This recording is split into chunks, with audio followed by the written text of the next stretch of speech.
My wife squeezed my hand under the table and told me, in Korean, that the man across from us needed to believe our marriage was already over. She said it like she was asking someone to pass the salt. She thinks I don't understand a single syllable of that language. She has thought that for 11 years. Let me back up, because you need to understand exactly where I was sitting when my whole life quietly rearranged itself around me. It was a Thursday night in late September, 7:40 in the evening, at a restaurant called Corvine in the Lower Highlands neighborhood of Denver, the kind of place with concrete floors, exposed bulbs, and a wine list that costs more than my truck payment. My wife Amanda had asked me 3 days earlier to come to dinner with her and her biggest client. She said it exactly like that. Her biggest client. Not a client. Not one of our accounts. The biggest one. Amanda runs business development for a consulting firm downtown called Ironwood Consulting Group. She's been there 9 years. The last 4 of them chasing a partnership title that always seems to be one deal away. I've watched her build relationships for a decade the way other people build houses, one careful conversation at a time, one dinner at a time, one long flight at a time. I respect the hell out of that work ethic. I married it, honestly, before I married her. The client that night was a man named Min Jun Seo, the CEO of a mid-sized import company out of Seoul that was looking to open a distribution partnership in Colorado. Amanda had been courting his business for 8 months. She'd flown to Seoul twice. She'd learned his golf handicap, his daughter's college major, the name of his dog. She does her homework. That's not a criticism. That's the job. What she didn't do her homework on was me. Here's a detail Amanda has never once asked me about in 11 years of marriage. I spent 3 years of my 20s stationed at Camp Humphreys, about 40 minutes south of Seoul, doing logistics work for the Army. I wasn't fluent by any official measure, but I was close enough to order food, close enough to argue with a landlord, close enough to fall asleep some nights doing vocabulary flashcards because I had nothing else to do off base. I kept it up for years afterward out of habit more than anything. Then I met Amanda at a mutual friend's barbecue in 2015, and somewhere in 11 years of marriage, it simply never came up. She never asked what I did before her. I never volunteered it. It felt small. It felt like ancient history. I didn't know yet that ancient history was about to become the most important thing I'd ever kept to myself. We sat down at a corner table. Mr. Seo brought along a translator, a younger woman named Jiho, who worked for his company, mostly, I'd guess, so he had someone to speak candidly to in his own language without a Colorado consulting firm listening in. Amanda introduced me as her husband, said I worked in facilities management for a hospital network, which is true, and then spent the next 20 minutes being exactly as charming and sharp as I've always known her to be. She laughed at the right moments. She asked about his daughter's semester abroad. She ordered a bottle of wine that she clearly already knew he liked. I sat there eating short rib and being, by design, the least interesting person at the table. At one point, Mr. Seo asked me directly what I thought of Denver, and I told him the truth, that I grew up in Ohio, moved out here for a job 8 years ago, and never once considered leaving once I saw the mountains from the highway for the first time. He laughed and said Seoul had mountains too, just with considerably more traffic wrapped around them. Amanda jumped in smoothly, the way she always does, redirecting the conversation back toward warehouse timelines and freight costs before it could wander too far from business. She's good at that. I used to admire how good she was at that. We're looking at a soft launch in Colorado Springs first, she said, before we scale to the full distribution footprint. Mr. Seo's team wants to see 6 months of clean numbers before committing further capital. 6 months is reasonable, Mr. Seo said. Reasonable, but not generous. I like to see commitment matched with commitment. Amanda didn't blink. You'll see it. I don't bring deals to the table I'm not prepared to stand behind completely. I remember thinking, at the time, that sentence sounded like the truest thing she'd said all night. I didn't yet know how much weight completely was about to lose. That's when Jiho excused herself to take a call, and Mr. Seo turned to Amanda and, in Korean, said something that had nothing to do with distribution contracts. He asked her, carefully, the way you ask something you've been wondering about, but haven't had the nerve to, whether it was true that she was going through a divorce. He said he'd heard it from someone at the Denver office. He said he was asking because, in his experience, a woman going through a difficult divorce sometimes needs flexibility in a contract more than she needs pride. He said it kindly. He said it like a man trying to do her a favor. Short sentence, because this is where my stomach dropped. She didn't correct him. She smiled. She reached over and put her hand on top of mine, the same hand I was using to hold a fork, and she said in Korean, slow and steady like she'd rehearsed it, "It's complicated right now. We're staying together for appearances until the deal closes. I'd rather you understand that going in, so there's no confusion later about what I need from this contract. I want you to sit with that sentence for a second, because I had to sit with it in real time, at a dinner table, holding a fork, 40 inches from my own face, and completely unable to react. We were not getting a divorce. We had never once discussed a divorce. 3 weeks earlier, we'd put a deposit down on a lake house for next summer. I had a ring resized for her that week because she'd lost weight and it kept slipping off. There was no complicated. There was no appearances. I didn't know it yet, but that sentence was the first domino in something my wife had clearly been building for a while. I kept my face still. I've spent a career managing facilities crises, busted pipes, power outages, one memorable afternoon with a flooded MRI suite, and if there's one professional skill that transferred perfectly to that dinner table, it's the ability to look calm while something is actively falling apart behind a wall you can't see yet.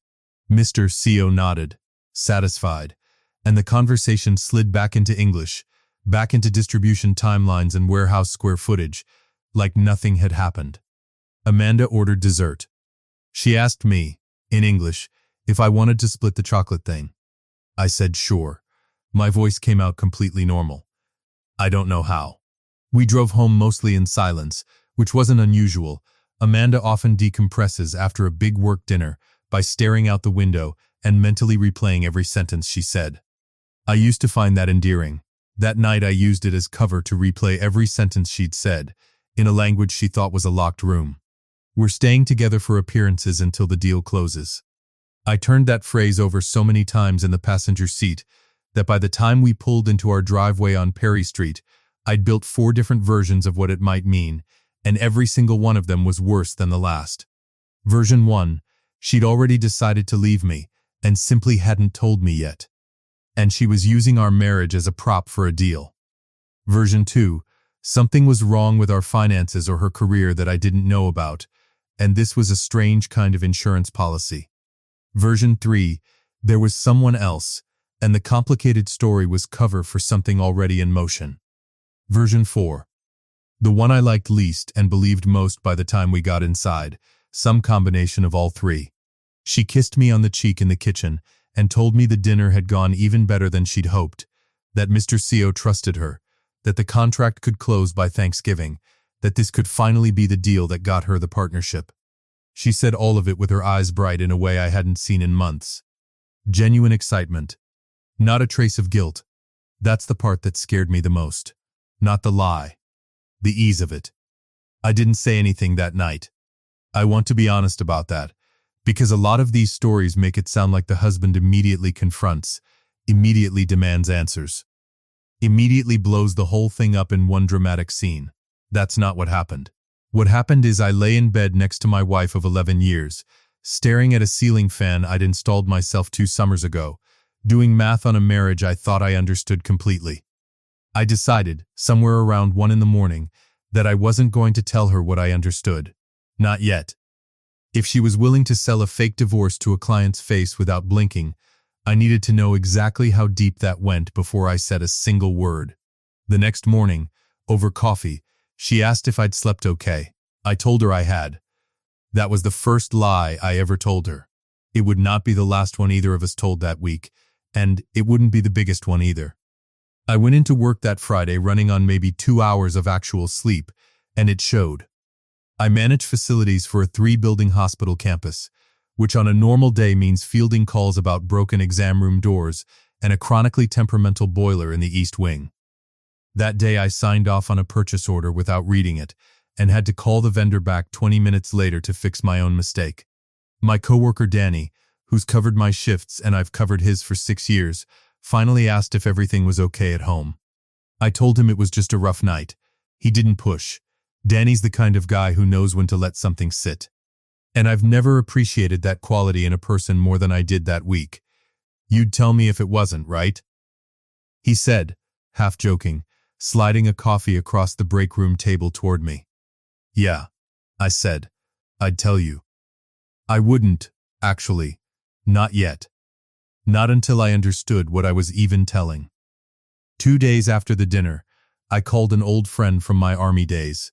A guy named Tom Bracey who'd stayed in Korea a few extra years after his own discharge, married a woman from Daegu, and never really left.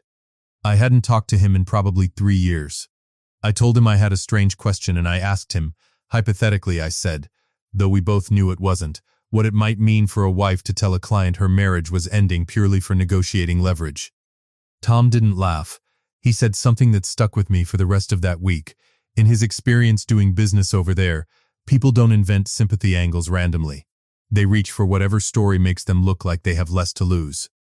He said if Amanda told a client she had nothing left to protect, it was worth finding out what, exactly, she thought she still needed protecting.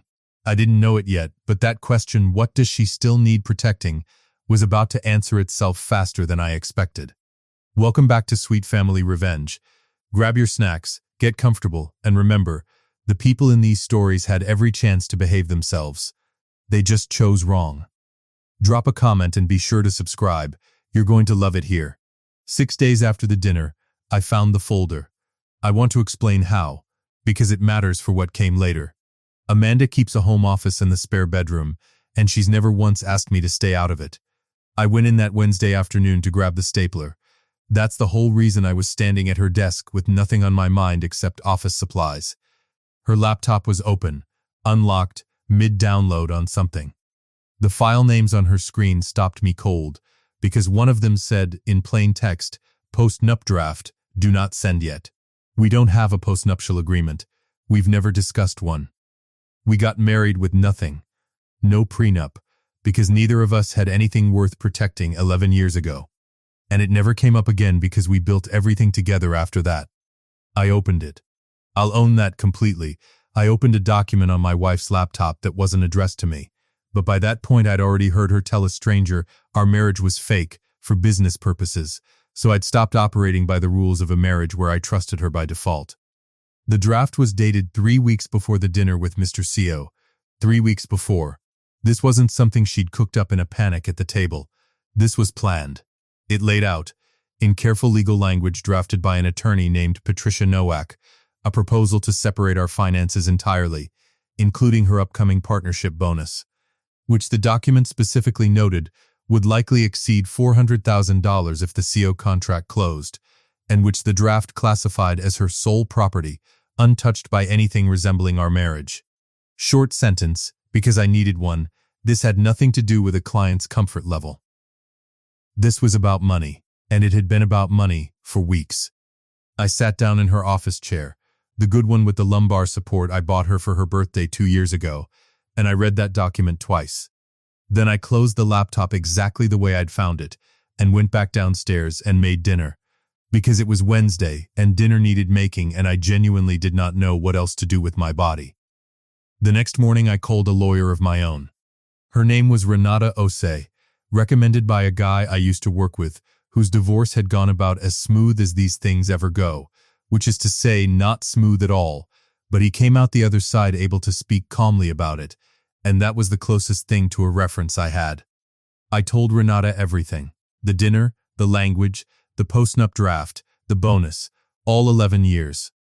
She sat behind a desk covered in case files, took notes the entire time without once looking rushed, and let me get through the whole story without interrupting. When I finished, she set her pen down. I want to ask you something, and I want you to actually think about it before you answer, she said. Do you want to save this marriage, or do you want to protect yourself in case it can't be saved? Can't it be both? I asked. It can, she said. Most people think those two goals are opposites, They almost never are. But you need to know which one you're leading with, because it changes what I recommend you do next. I told her I honestly didn't know yet. She said that was a fair answer for someone 8 days into finding out his marriage had a second set of books he'd never seen. For now, she said, gather everything. Dates, documents, anything you find. Don't confront her. Don't destroy anything. And don't sign anything she puts in front of you until I've seen it first. I didn't know it yet, but that last instruction was going to matter more than any of the others. I didn't know it yet, but Renata's second question that week would matter more than her first one. That second question came 4 days later, once I told her about something I'd found almost by accident. Amanda and I share an old family iPad that sits on the kitchen counter, mostly for grocery lists and recipes. Her work email had synced to it years ago and never gotten unlinked, something neither of us ever bothered fixing because neither of us thought it mattered. A notification popped up on that iPad on a Sunday morning while I was making eggs, a calendar invite from an attorney's office, titled Highline Partners LLC, Formation Documents, Final Review. I didn't know what Highline Partners was. Amanda had never mentioned it. I looked it up that afternoon on the Colorado Secretary of State's Business Registry, which is public information, and found it had been registered 5 weeks earlier, 1 week before the postnup draft, with Amanda listed as the sole managing member. I didn't know it yet, but that single public filing was about to turn a marriage problem into something closer to a felony problem. I brought all of it to Renata. She explained, carefully. What she thought was actually happening, Amanda wasn't just protecting a bonus from a hypothetical divorce. She appeared to be setting up a separate business entity that could receive consulting fees directly from Mr. Co's company, structured so that if the Ironwood deal closed, at least part of the ongoing service revenue could route through Highline instead of through her employer. Money Ironwood would never see. On a contract Ironwood had spent 8 months and real resources building. Renata used a word I hadn't expected to hear that week. Diversion. She said, depending on how the contract was ultimately structured, this could expose Amanda to serious professional and possibly legal consequences, well beyond a messy divorce. This wasn't a woman protecting herself from me. This was a woman quietly building an exit from her entire company and using our marriage as camouflage while she did it. I needed a second opinion on how deep this went, and there was exactly one person in the building who might already suspect something. Amanda's business partner, Lauren Kessler, the woman Amanda had spent 8 months carefully keeping away from this account. 11 days after the dinner, I emailed Lauren under a simple pretext, offering to return a conference badge holder of Amanda's that had ended up in my truck, and asked if she had 10 minutes for coffee near the office. She said yes faster than I expected. We sat at a small cafe 2 blocks from Ironwood's building. Lauren was polite but guarded at first. She works with Amanda after all. And I was still, as far as she knew, just the husband dropping off a badge holder. Everything okay? She asked, sliding into the booth across from me. Amanda mentioned the deal's basically done. She seems happy about it. She seems happy about a lot of things lately, I said, and I watched Lauren's expression shift. Small, but real. Can I ask you something? Lauren said, lowering her voice even though the cafe was mostly empty. Has Amanda said anything to you about restructuring how the CO account reports internally? Because she's fought unusually hard to keep it under her name only. I run point on every other international account this size, not this one. She hasn't mentioned it, I said, which was true, in the narrow sense that she hadn't mentioned it to me in English. Lauren hesitated, then kept going, the way people do once they've decided to trust someone a little further than they planned to. 2 weeks ago, she asked our IT department, kind of offhand, whether client payments could theoretically route through what she called a sub-vendor entity for tax efficiency. I didn't think much of it at the time. I've been thinking about it a lot since. I didn't know it yet, but Lauren had been quietly collecting her own version of the exact same evidence I had. She just didn't have my half of it yet. I didn't tell her everything that day. I wasn't ready to hand a stranger, even a well-meaning one, the full shape of my marriage. But we agreed, cautiously, to keep talking, and Lauren said if she found anything more concrete, she'd have to bring it to Ironwood's managing partner, regardless of what it meant for Amanda personally. I told her I understood. I meant it. 2 days later, I nearly got caught. Amanda came home early on a night I wasn't expecting her, while I had Renata's last email open on the kitchen laptop, the one where she'd attached a summary of Colorado's LC disclosure requirements. I heard her key in the door and had maybe 4 seconds to close the laptop before she walked into the kitchen. 4 seconds. That's not a lot of time to hide 11 years of marriage falling apart in real time. "You're home late," I said, closing the laptop lit a beat too fast, the way you do something you're hoping looks casual and immediately worry didn't. "Meeting ran long," she said, dropping her bag on the counter. "What are you working on?" "Service contracts," I said. "The East Wing boiler again." "Vendors trying to sneak a rate increase past me in the fine print." "Sounds thrilling," she said and smiled, and kissed the top of my head on her way to the fridge, and I sat there with my heart going about twice its normal speed, grateful for the first time in my life for a boiler that had never once worked properly. She believed me instantly, because why wouldn't she? I'd never given her a reason not to believe me before that month. I didn't know it yet, but she'd spend the next several weeks believing exactly the same thing about me that I'd spent the last month believing about her, that everything at home was fine, because nothing at home looked any different. That same week, Amanda's older sister Kristen called the house looking for her, and I ended up on the phone with her for 20 minutes while Amanda was in the shower. "She's been weird lately, right?" Kristen asked, halfway through catching up. "Distracted, more than usual, even for a big deal week." "A little," I admitted, because there was no version of that question I could answer honestly without saying too much. "I keep telling her the partnership isn't worth losing herself over," Kristen said. "But you know how she gets. She's been like this since Mom." "Since your mom what?" I asked, and I could hear Kristen hesitate, like she wasn't sure whether this was hers to tell. "You really don't know?" she said. "Mom's divorce, back when we were in our 20s. Dad handled all the money for 20-some years. Every account, every asset, all of it. When it finally fell apart, none of it was legally hers. She walked away from 30 years of marriage with almost nothing, because she trusted him instead of protecting herself. Amanda was the one who helped her find a lawyer. She was 24. It messed with her for a long time, this idea that being trusting is the same thing as being unprotected. I didn't say much after that. I didn't need to. Kristen said Amanda had watched that happen up close in her 20s, and it had left a mark on her that never fully went away, a quiet, permanent fear of ever again being the person in a relationship who doesn't control her own money. I didn't know it yet, but that phone call gave me the one piece of this story that wasn't about greed at all. It was about fear, dressed up as strategy.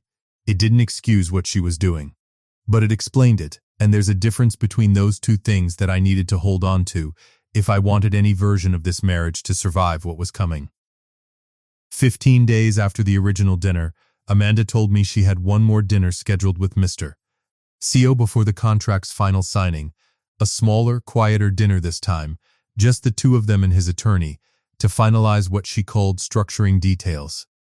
She invited me again, almost as an afterthought, the same way you'd invite someone to a meeting you don't expect them to speak in. I said yes immediately. I didn't know it yet, walking back into that same neighborhood 2 weeks later, that this second dinner would answer the one question I still had left, whether any part of what she'd built was going to include me at all. At the second dinner, at a quieter restaurant a few blocks from Corvine, Mr. CO's attorney spoke almost entirely in English about contract language, timelines, and payment structures. Amanda spoke mostly in English too, sharp and prepared as always. "We're targeting signature by the 15th, she told the attorney. "Assuming the final structuring language is clean, there's no reason to push past that. Clean is the priority," the attorney said. "Mr. CO doesn't like surprises after signature." "Neither do I," Amanda said, smiling, and for a second I almost believed the version of my wife sitting at that table was the only version that existed. But near the end of the meal, when the attorney stepped away to take a call, Amanda leaned toward Mr. CO and switched back to Korean, quiet and quick, the way you talk when you think no one at the table can follow you. She asked him whether he'd be comfortable, once the main Ironwood contract was signed, having a portion of the ongoing advisory work routed through a smaller, separate entity she personally controlled, Highline Partners, for what she called simpler invoicing going forward. She told him it wouldn't change anything for him operationally. She told him it would just make things cleaner on her end. Short sentence, because I need one here too. There it was. Not implied. Not suspected. Said out loud, calmly, across a dinner table, in a language she still believed was hers alone. Mr. CO agreed easily, the way a client agrees to something that sounds like a minor administrative detail and isn't presented as anything else. He had no idea he was agreeing to help move part of his contract's value outside the company his attorneys had spent months vetting. I sat there with a fork in my hand for the second time in 3 weeks, understanding a sentence my wife believed no one else at that table could translate. I didn't know it yet, but I had just heard the last piece of evidence I needed, and the last lie I was willing to let stand. I didn't sleep at all that night. I sat in the garage for almost an hour after we got home, in the truck, engine off. Just sitting there in the quiet with my hands on the wheel like I was about to drive somewhere. I wasn't.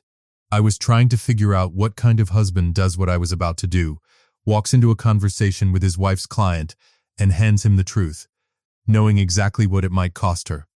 I called Renata that night, later than I should have. She didn't seem surprised to hear from me. "You've clearly already decided," she said, before I'd finished explaining. "Have I?" I asked. "You called me at 11:40 to ask whether it's legally risky to tell the truth to a client about a scheme your wife hasn't told her employer about," Renata said. "That's not a man asking permission. That's a man looking for backup." She was right. She usually was. She told me, plainly, that speaking to Mr. CO directly carried no legal exposure for me. I wasn't a party to any contract, wasn't bound by any confidentiality agreement Amanda had signed, and had every right to correct a false personal statement made about my own marriage. What happened after that, professionally, wasn't something either of us could control, and she made sure I understood that before I did anything else. I didn't know it yet, but understanding that distinction, what I could control and what I couldn't, was the only thing that let me sleep at all that week. 2 days after that dinner, I met Mr. CO again, alone, at a coffee shop 2 blocks from Ironwood's downtown office. I spoke to him in Korean. I want you to picture his face, because I've thought about it a lot since. It wasn't shock exactly. It was recognition. The specific look of a man rapidly rewinding a conversation in his head and understanding, all at once, every word of it he'd assumed was private. I told him the truth. Not to sabotage my wife's career out of spite, I want to be clear about that, because revenge stories can make people sound cruel, and I didn't feel cruel that day. I told him our marriage was real, that it had never been in danger before that first dinner, that the complicated story was constructed for his benefit, not because it was true.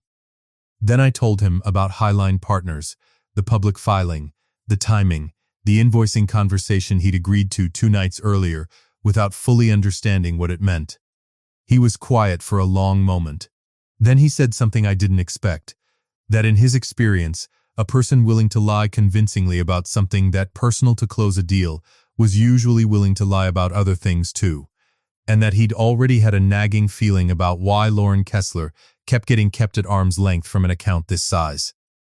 He said he'd be having a very different conversation with Ironwood's leadership than the one he'd originally planned, and that his own legal team would need to review anything routed through Highline before another dollar moved. I didn't do that to destroy her career. I did it because somebody needed to stop building an entire deal on top of things that weren't true, and it wasn't going to be her. 3 days later, Ironwood's managing partner called an emergency meeting after Mr. CO requested that Lauren Kessler take over primary contact on the account, a request that, once examined alongside the Highline Partners filing Lauren had independently flagged that same week, exposed exactly how much Amanda had restructured the deal to keep both the credit and a portion of the money entirely to herself. That kind of arrangement, uncovered without leadership's knowledge, doesn't just end a partnership track, it ends a career. Amanda came home that night and told me everything had fallen apart, placed on immediate unpaid leave pending a formal review. The CO account fully reassigned to Lauren, her own name quietly removed from every document tied to Highline Partners before Ironwood's attorneys could argue the entity had been something worse than simpler invoicing. She was devastated in a way I hadn't seen since her father passed. And here's the part I think surprised her most. I didn't gloat. I didn't say I told you so, because I hadn't told her anything at all yet. I told her that night, finally in our kitchen, everything I'd understood since the moment Mr. CO asked about a divorce we weren't having. I told her about Camp Humphreys, about 3 years I'd never fully explained to her, about 11 years of a skill I never thought was worth mentioning, until the night it became the only reason I understood what my marriage actually was. I told her about the post-nup draft. I told her about Highline Partners, and the second dinner, and the coffee with Mr. CO, and the coffee with Lauren before that. The room went very still. Not loud still. The other kind. The kind where two people are finally being honest at the same time, and neither one knows yet if that's going to save something or end it. I told her too what her sister had told me, about their mother, about the money, about the fear I now understood Amanda had been carrying since her 20s, without ever once mentioning it to me in 11 years of marriage. She didn't deny any of it. I never once decided to leave you, she said, and her voice broke in a way I hadn't heard in years. I want you to believe that, even if nothing else makes sense right now. Then explain the post-nup, I said. Explain Highline. Explain why the first thing you told a client about our marriage was a lie you'd apparently been preparing for weeks. She was quiet for a long moment before she answered. Because I watched my mother lose everything once already, she said. Every account, every asset, all of it in someone else's name because she trusted him to handle it. I told myself I would never be her. And somewhere in trying not to be her, I stopped being honest with the one person who never actually gave me a reason to be afraid. You could have just told me that, I said. Any of it. All of it. I know, she said. I know that now. I think some part of me was more afraid of saying it out loud to you than I was of losing the deal. She said the post-nup and then Highline had never really started as a plan to leave me. It started as a plan to make sure that whatever happened to us, she would never again be the person standing in a kitchen, finding out too late that none of it had ever legally been hers. Somewhere between that fear and 8 months of chasing a partnership she was terrified of losing, she'd started treating an entire deal, and eventually our marriage, like something to be managed instead of something to be honest about. We didn't fix everything that night. I want to be honest about that too, because a tidy bow on this would be its own kind of lie. Amanda spent the next several months rebuilding a career from somewhere far less prestigious than Ironwood. This time, with her name on nothing she wasn't willing to explain out loud. We started therapy the following week, together, and it's slow, and some weeks it's harder than others. I finally told my wife, 11 years too late, about the 3 years of my life that made me the person capable of understanding exactly what she said when she thought no one at that table could. Mr. CO, for what it's worth, still closed his contract, just with Lauren Kessler's name on it, and with Highline Partners nowhere near it. I didn't know it yet, walking into that restaurant on a random Thursday in September, that the language I quietly kept for over a decade would end up being the only honest thing at that entire dinner table. And the only thing that finally forced the rest of it to catch up. If you've made it this far, do us one quick favor. Subscribe. A lot of people watch without ever doing it, but it costs you nothing and means everything to us. Thank you. Genuinely.